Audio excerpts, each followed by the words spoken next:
the 8th of May, 1945.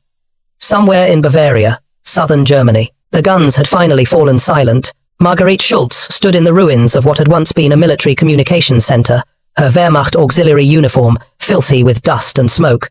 Around her, 24 other women telegraphists, nurses, administrative staff waited in terrified silence. They'd been told the Americans were coming. For 12 years, they'd heard stories about these soldiers. Degenerate mongrels from a bastard nation. Weak-willed men softened by jazz music and Hollywood excess.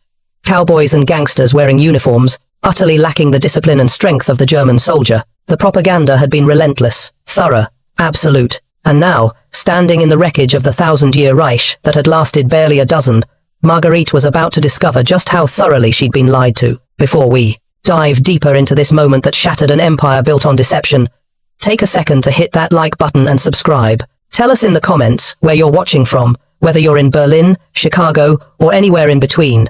This story needs to be heard. Because what these women experienced wasn't just shock. It was the complete demolition of a carefully constructed reality. The rumble of engines grew louder. Marguerite's hands shook. She'd heard what happened to women when armies arrived. The Russians in the east, the stories were unspeakable. Would the Americans be any different? Through the broken windows, she caught her first glimpse. Trucks, American trucks, enormous things, painted olive green, rolling through the demolished streets like they owned the world. And, emerging from them, Marguerite's breath caught. These weren't men. They couldn't be men. Not the men she'd been taught to expect. They were giants. To understand the absolute shock that paralyzed Marguerite and millions of German women like her, you need to understand the world they'd been raised in. Since 1933, every newspaper, every radio broadcast, every classroom lecture, every film had delivered the same message. Germany was strong, Germany was pure, and Germany's enemies, especially America, were weak, mongrelized, and decadent. The Ministry of Public Enlightenment and Propaganda, led by Joseph Goebbels, had turned lying into an industrial process. American soldiers were portrayed as poorly trained rabble. Images showed slouching men with weak chins and bad posture. Cartoons depicted Americans as either effeminate city dwellers or backward rural hicks. The narrative was clear. These were not soldiers. They were civilians in costume, sent to die by Jewish bankers who controlled their government. German women were told that American men lacked discipline, lacked strength, lacked the warrior spirit that defined the true soldier. They were soft from excess, weakened by racial mixing, corrupted by capitalism's shallow pleasures. The American soldier, propaganda pamphlet declared, is a product of a decaying civilization. He fights not for honor or homeland, but for money. He will break at the first sign of real resistance. This wasn't random messaging. It was calculated psychological warfare, designed to make Germany's position seem stronger than it was. If your enemy was weak, your own sacrifices made sense. If their soldiers were inferior, your husband's death had meaning. If their nation was crumbling from within, then victory was still possible, still inevitable. Marguerite had absorbed these messages since she was 13 years old. She joined the Bund Deutscher Medal, the Poseida Medal 10, League of German Girls at 14, attending weekly meetings where they sang patriotic songs and learned about German superiority. By 16, she was working in the postal service. By 18, she'd been recruited into military communications. She'd never questioned the narrative. Why would she? It came from every direction, confirmed by every authority, repeated until it became indistinguishable from reality itself. Helga Weber, a Red Cross nurse from Hamburg, had spent 3 years treating wounded soldiers returning from the Eastern Front. She'd watched boys younger than her die in agony, whispering about defending the fatherland from Asiatic hordes and Western degenerates. She'd believed them, believed their sacrifice mattered, believed Germany was fighting a righteous war against lesser peoples. The propaganda films shown in hospitals portrayed American troops as cowards, who surrendered at the first opportunity. Goebbels' newsreels claimed American cities were torn apart by racial violence, their factories silent, their people starving. We are told America is producing many aircraft, one of Helga's fellow nurses had said in late 1944. But they must be inferior. Quality. Mass-produced garbage. German engineering will always be superior. Helga had nodded. It made sense. Quality over quantity. Precision over waste. These were German values. What she didn't know, what none of them knew, was that while German factories were being run by starving slave laborers producing ever smaller numbers of overcomplicated machines, American factories were pumping out thousands of reliable, effective weapons with assembly line efficiency that would have made German engineers weep. By May 1945, the United States had produced 300,000 aircraft, Germany had produced 119,000, but Marguerite and Helga and millions of other German women didn't know these numbers. They knew only what they'd been told. Germany was strong, the enemy was weak, and victory was a matter of will. Then the Americans arrived, and every lie shattered at once. The first American soldier Marguerite saw up close was a staff sergeant from Ohio named Robert Mitchell. He was 6 feet 2 inches tall. His shoulders filled the doorway of the communications center. His uniform, though dusty from travel, was intact, well made, properly fitted. His boots were leather, not the cardboard substitutes German soldiers had been wearing for the past year. His helmet sat at an angle that somehow managed to look both casual and professional, but it was his face that stopped Marguerite's breath. He looked healthy, not the gaunt, desperate health of a man, rationing his strength. Not the pallid complexion of someone surviving on ersatz coffee and potato peels. He looked fed, well fed. His cheeks had color, his eyes were clear, his teeth, dear God, his teeth were white and straight when he smiled at the terrified women. "Anyone speak English?" he asked, his voice calm, almost gentle. Silence. He tried again, slower. "English? Anybody?" One of the younger women, Erica, raised a trembling hand. She'd studied English in school before the war made it forbidden. "Good," Mitchell said, still in that unnervingly calm tone. "Tell the others. Nobody's going to hurt them. We're just here to process you as POWs. Medical check, documentation, then transport to a camp. That's it," Erica translated, her voice shaking. The women exchanged glances. This had to be a trick. The propaganda had been clear. Americans were brutal, especially to brutal women. They were told to expect the worst. But Mitchell just stood there, patient, waiting. Behind him, more soldiers filed in, all of them tall, all of them healthy-looking, all of them moving with a casual confidence that seemed almost theatrical in its completeness. One soldier was chewing gum. Marguerite stared at him. Chewing gum. Like this was normal. Like he was bored, even. These men had just fought across France and Germany. They'd been in combat for months, and they looked like they'd just come from a Sunday picnic. Helga Weber had a similar experience 60 miles away, in a field hospital the Americans had just captured. The first American medic she saw was a woman, Lieutenant Sarah Thompson from Massachusetts. She walked into the hospital ward with 2 enlisted men carrying medical supplies. And Helga's first thought was that she must be lost. This couldn't be. A soldier. She was tall, taller than most German men Helga knew. Her uniform was clean, pressed, professional. She wore lipstick, actual lipstick. Her hair was styled beneath her cap. She moved with absolute authority, and the men with her clearly deferred to her rank. "Jesus Christ," Thompson muttered in English, looking around at the German wounded. "Get the sulfanilamide. And we need plasma. Lots of plasma." She switched to broken German. "We help. You understand? We help now." The German nurses stood frozen. Help?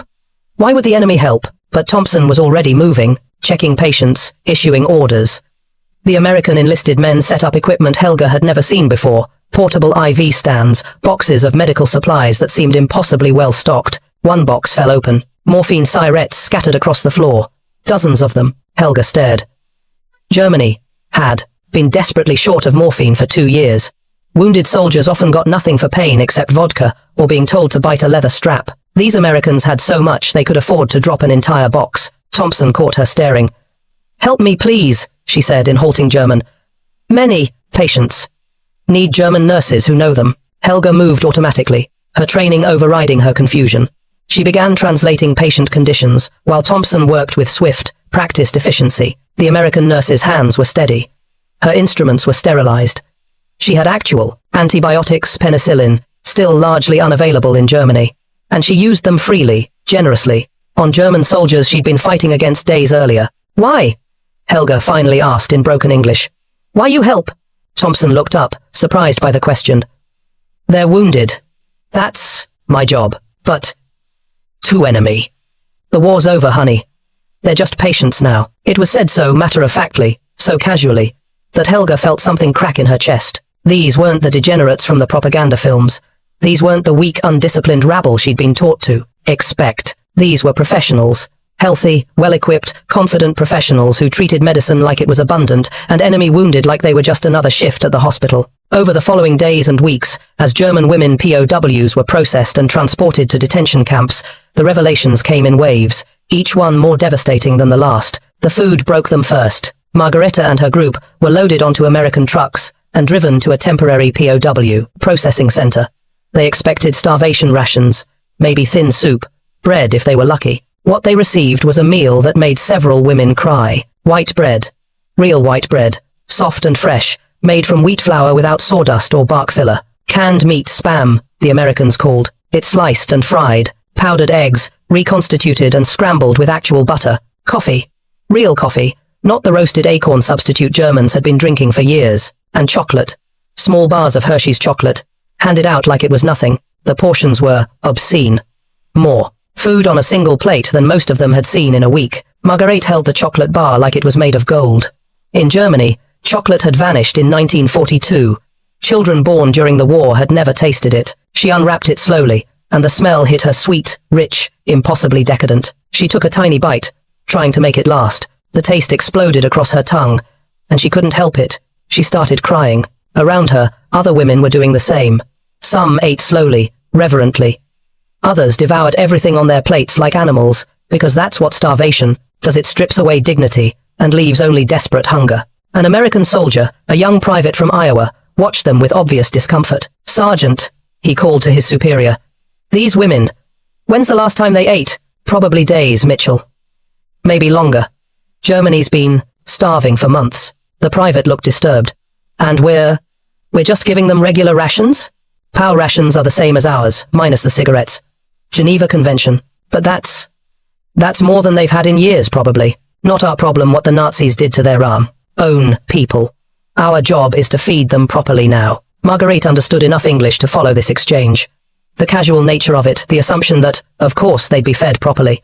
That, of course, POWs deserved adequate nutrition was staggering. German POWs on the Eastern Front were worked to death on starvation rations. She'd heard the stories. And yet here, the Americans seemed almost annoyed they hadn't been fed properly by their own government. The cognitive dissonance was physically painful. That night, in the barracks, whispered conversations began. "Did you see their boots? All of them have good boots. The guards have wristwatches, every single one. They threw away food. I saw it. Leftovers from the kitchen just thrown in the garbage." This last comment brought shocked silence. "That can't be right," someone whispered. "No one throws away food. I saw it. An entire pot of something, just dumped." The implications were too enormous to process. If they had so much food, they could afford to waste it. Helga's experience at the field hospital continued to demolish her understanding of reality. Lieutenant Thompson worked 18-hour shifts, but she never looked exhausted the way German medical staff did. She had energy, reserves of strength that came from being properly fed, properly rested when off duty, properly equipped. The medical supplies seemed infinite. Bandages came in sealed packages, sterile and disposable. In German hospitals, they'd been washing and reusing bandages for years, boiling them to sterilize them, using them until they fell apart. The Americans used them once and threw them away. The morphine never ran out. The antibiotics were administered freely.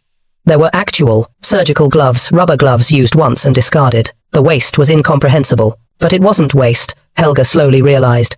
It was abundance so profound that single-use supplies were more efficient than reusing them. One day, Helga found Thompson in the supply room, doing inventory. "Problem?" Thompson asked. "No, Helga struggled with English.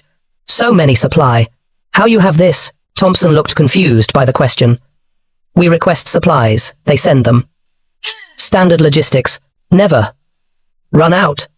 "Run out? Of what?" "Bandages." "No. Why would we run out? In Germany we..." Helga couldn't find the words. "Not enough. Never enough." Understanding dawned on Thompson's face, followed by something that looked like pity. "Your supply lines were being bombed around the clock for 2 years, she said gently. "I'm sorry. That must have been hell. Trying to practice medicine without supplies." The sympathy was worse than contempt would have been. Helga had spent 3 years thinking she was serving the superior nation, the stronger power, the righteous cause. And here was this American nurse pitying her like she was a victim of incompetence. The worst part was that she was right. The transport to the main POW camps took several days. And during that time, the German women got their first real look at American logistics in action. The trucks that carried them were new, not refurbished, not repaired, not salvaged from other units. New, fresh off assembly lines that were still running at full capacity, even though the war in Europe was over. Each truck had a radio. Every single one. In the Wehrmacht, radios were precious commodities, carefully distributed, frequently breaking down due to poor manufacturing, and impossible to replace. The Americans had them in Every vehicle treated them like standard equipment, which they were. At one stop, Marguerite watched American soldiers refuel the trucks. They had fuel trucks, dedicated vehicles just for carrying fuel, and they didn't measure it carefully, didn't ration it, just pumped it in until the tanks were full and moved on. Germany had been desperately short of fuel since 1944. The Luftwaffe had grounded planes not because of damage, but because there was no fuel to fly them. Tank divisions had stalled not from combat losses, but from empty fuel tanks, and these Americans were running fuel trucks to supply other trucks in a logistical chain that seemed to have no end. One evening, at a temporary camp in Western Germany, an American officer gave a lecture to the POWs. It was meant to be about camp rules and expectations, but he started with context. Captain James Morrison from Detroit, a former economics teacher, stood before 200 German women and decided they needed to understand why they'd lost. "I know what you've been told," he said through an interpreter. "You've been told we're weak, undisciplined, that we'd break under pressure. Some of you are probably still wondering how we won." He paused, looking at their faces. "So let me give you some numbers. Just numbers. Facts. You can decide what they mean." He produced a chart. Total war production, 1,939 to 1,945. Aircraft, United States, 300,000. Germany, 119,000. Murmurs rippled through the crowd. Tanks, United States, 88,000. Germany, 67,000. Naval vessels, United States, 8,800 major combat ships. Germany, 1,200. The murmurs grew louder. "But here's the important one," Morrison continued. "Trucks. Military trucks. United States, 2.4 million. Germany, 345,000. He let that sink in. "You see, wars aren't won by the best weapons. They're won by logistics, by the ability to move supplies, feed armies, maintain equipment, replace losses. We could afford to lose aircraft because we could build them faster than you could shoot them down. We could afford to be less experienced because we could train replacements and get them to the front with full equipment." One woman, braver than the others, raised her hand. It was Marguerite. "Yes?" Morrison said, through the interpreter. "But quality. German engineering was superior. Everyone knows this." Morrison nodded. "Your Tiger tank was better than our Sherman, one-on-one." "Absolutely true. But we built 5 Shermans for every Tiger you built, and we had the fuel to run them, and the trucks to supply them, and the radios to coordinate them. Quality matters. But quantity has a quality all its own." He pulled out another chart. Steel production, 1,944. United States, 81 million tons. Germany, 28 million tons. Oil production, 1,944. United States, 1.7 billion barrels. Germany, 34 million barrels. The numbers kept coming, each one more devastating than the last. Wheat production, coal production, copper, aluminum, rubber, synthetic and natural. Every single category showed the same story. American abundance versus German scarcity. "The war was lost before it started," Morrison said quietly. "Not because your soldiers weren't brave. They were. Not because your equipment wasn't good. It was. But because you were fighting an industrial base that outproduced you 10 to 1 in some categories. And you were doing it while being bombed around the clock and blockaded from resources." He looked at them with something that might have been sympathy. "You were told lies. About us, about your own situation, about what was possible. I'm sorry for that. But those are the facts." That night, Marguerite lay in her bunk, staring at the ceiling, doing math in her head. She'd been good at mathematics in school. Before the war, she'd thought about studying engineering. Now she calculated ratios, production figures, comparing what Morrison had said with what she'd been told. 5 Shermans for every Tiger. 8 aircraft for every German plane. 7 trucks for every German vehicle. These weren't battles. This was arithmetic. Germany had been fighting an equation it couldn't solve. And every soldier who died after 1942, maybe after 1941, had died not for victory, which was already impossible, but for pride, for ideology, for the refusal of leaders to admit what the numbers made obvious. Helga, in a different camp, was having a similar realization. She'd obtained through quiet requests and helpful American nurses who didn't see the harm medical journals. American medical journals from 1,944 and 1,945. The articles described medical advances she'd never heard of. Penicillin mass production, blood plasma storage and transport, mobile surgical, hospitals with equipment that would be envied by major German hospitals. One article, from late 1944, casually mentioned that American medical supply production had exceeded demand, and the surplus was being stockpiled for post-war humanitarian relief. Surplus. They had surplus. Germany had been cannibalizing medical supplies from civilian hospitals to supply military hospitals. Wounded soldiers had died from infected wounds because there weren't enough antibiotics. Nurses had worked without gloves because rubber was needed for vehicle tires. And America had surplus. Helga thought about all the boys she'd watched die. 18, 19, 20 years old, succumbing to infections that penicillin could have cured. Dying because their nation was strong and superior, but couldn't produce enough medicine. The anger started then. Not at America. What would be the point? They'd simply been more competent. The anger was directed at Berlin. At the leaders who'd known these numbers, must have known them, and sent a generation to die anyway. The POW camps themselves delivered the final, crushing revelation. Marguerite was sent to a camp near Regensburg. Helga ended up at a larger facility near Stuttgart. Thousands of German women, former Wehrmacht auxiliaries, nurses, communications staff, all gathered in temporary detention while the Protectus, Allied authorities figured out what to do with them. The camps weren't luxury accommodations. They were basic, utilitarian, designed for temporary housing, but they had running water. Hot water, even, though it was rationed to certain hours. They had electricity. They had medical facilities, staffed by both American and German doctors. And they had food. 3 meals a day, every day. Adequate calories even if the quality wasn't gourmet. For women who'd spent the last year of the war slowly starving, it was paradise. The daily routine was almost boring. Wake up, breakfast, assigned, duties cleaning, laundry, administrative work, lunch, more duties, or free time. Dinner. Lights out. No one was beaten. No one was tortured. There were strict rules, but they were enforced with detentions and loss of privileges, not violence. It was orderly, professional, almost bureaucratic in its efficiency. The American guards were young men, many barely older than the women they were guarding. They were professional, maintained proper distance, and seemed almost uncomfortable with the whole situation. One guard, a private from Oregon named Tommy Chen, was particularly kind. His family had emigrated from China, and he'd faced discrimination in America, but he'd volunteered anyway when war broke out. He sometimes shared his ration chocolate with the German women when no one was looking. "You're just kids," he said once to Marguerite, through broken attempts at communication. This wasn't your fault. Marguerite didn't know how to respond to that. In some ways, it was her fault.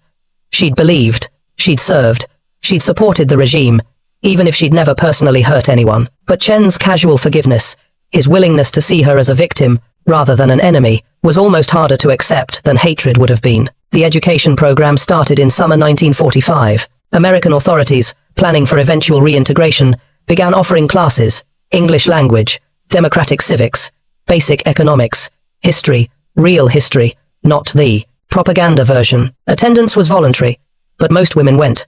What else was there to do? The history classes were the hardest. An American educator, Professor Elizabeth Warner from Columbia University, had volunteered to teach. She was patient, methodical, and absolutely unflinching about presenting facts. She showed them photographs, documentary evidence, testimonies. The concentration camps. Many of the women claimed ignorance, and some genuinely hadn't known the full extent. The camps had been secret, after all, hidden from the general population, but Warner didn't let them hide in ignorance. "You may not have known," she said. "Many German civilians didn't. But your government knew. Your leaders knew, and they did it anyway. In your name, using resources your nation didn't have.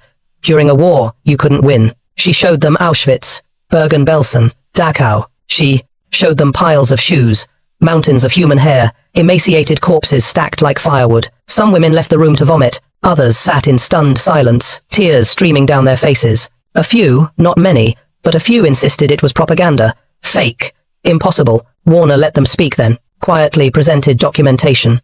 Nazi documentation. Written in German, signed by German officials, describing exactly what had been done. "You don't have to believe me. They made our vaunted German efficiency look like chaos. They weren't cowards. They were so confident they didn't need to prove anything. We lost because we were fighting arithmetic with ideology. Because our leaders chose pride over reality. Because we believed our own propaganda while they built factories and farms and supply chains that buried us under sheer material abundance. The shame isn't that we lost. We deserved to lose. The shame is that we believed the lies, that we never asked the hard questions, That we sacrificed everything for a Reich that was rotten from the beginning. I don't know how to rebuild from this. I don't know how to live with what we've done. What we've supported. What we've allowed. But I know one thing. I'll never accept a comfortable lie again. No matter how patriotic it sounds. No matter how much it flatters my pride. Truth is harder than lies. But it's all we have now. Helga, released a month later, returned to Hamburg and found her hospital in ruins. She stood in the rubble, looking at the shattered building where she'd trained, where she'd worked, where she'd believed she was serving something noble. An American military hospital had been set up nearby, treating both occupation troops and German civilians. They had medicine, equipment, supplies. They had what she'd needed for 3 years and never had. Without really deciding to, Helga walked to the hospital and asked, in broken English, if they needed help. The American doctor in charge looked at her credentials. German nursing certification. 3 years of wartime experience. Can you start tomorrow? He asked. She could. Working alongside the Americans, Helga learned modern medicine, real antibiotics, proper sterilization, surgical techniques she'd only read about. She learned from people she'd been taught were inferior. And slowly, painfully, she rebuilt herself into someone who could live with truth instead of comforting lies. The story of German women POWs encountering American forces is more than just a historical curiosity. It's a case study in how propaganda works, how it fails, and what happens when manufactured reality collides with truth. These women weren't monsters. Most of them were ordinary people who'd believed what they were told, who'd trusted their leaders, who'd never had reason to question the narrative, she said. Believe your own government's records. Margaret sat through these sessions feeling like her soul was being systematically dismantled. She'd served the Reich. She'd believed in it. She'd thought she was defending civilization, and it had all been built on lies and mass murder. The shame was crushing. But Warner wasn't interested in shame. She was interested in understanding. The question isn't just what happened, she told them. It's how it happened. How did an educated, cultured nation convince itself to do this? How did the lies become truth? How did ordinary people like you, support a system this evil? Those questions haunted Marguerite more than the photographs. She'd considered herself intelligent, educated, discerning, and she'd swallowed every lie, accepted every excuse, supported every policy, because it had all been wrapped in flags and patriotism and appeals to strength. The Americans, with their casual abundance and professional competence, had shown her what real strength looked like, and it looked nothing like what she'd been taught. By autumn 1945, as the camps began processing releases, the women emerged transformed. Not everyone changed. Some clung to the old beliefs, insisting Germany had been betrayed, that the numbers were lies, that somehow, someday, the truth would vindicate the Reich, but most couldn't maintain that fiction anymore. Marguerite was released in October, sent back to her family in Bavaria with a discharge certificate and a train ticket. The journey home took her through Munich, and she stood on the platform during a layover, looking at the ruins. American engineers were already at work, clearing rubble, stringing electrical lines, organizing reconstruction with that same efficient competence she'd seen in the camps. An American jeep drove past, and she watched it go. The driver was chewing gum, one hand on the wheel, looking bored. Just another day occupying Germany. So casual. So completely, devastatingly normal. Marguerite thought about all the propaganda she'd believed, about the lies that had sustained her through years of war, about the boys who died believing they were heroes. She thought about the numbers Captain Morrison had shown them, the simple, undeniable arithmetic of defeat. And she thought about Lieutenant Thompson, the American nurse who'd treated German soldiers with the same care she'd give her own countrymen, because to her, they were just patients, and healing was just her job. That night, in a letter to her sister, Margareta wrote something that thousands of German women were realizing at the same moment. They told us the Americans were weak, that their men were soft, their nation decadent, their soldiers cowards who'd break under pressure. They told us we were superior in every way that mattered, in will, in spirit, in racial purity, in cultural strength. Every single word was a lie. The Americans weren't weak. They were so strong they could afford to be gentle. They weren't undisciplined. They were so organized they'd grown up with. And that's what makes their story important. Because it shows how easily good people can be led to support terrible things, as long as the lies are wrapped in patriotism and pride. The Americans who defeated them weren't superhuman. They were just competent, well-supplied, properly fed, adequately equipped, and fighting for a cause that didn't require them to deny reality. That was enough. More than enough. If you found this story valuable, hit that subscribe button. Share it with someone who needs to hear it. Leave a comment about what shocked you most. And remember, the next time someone tells you a comfortable lie about your nation's strength and the enemy's weakness, ask for numbers, ask for evidence, ask for truth. because arithmetic doesn't care about ideology. And reality always wins in the end. Thanks for watching.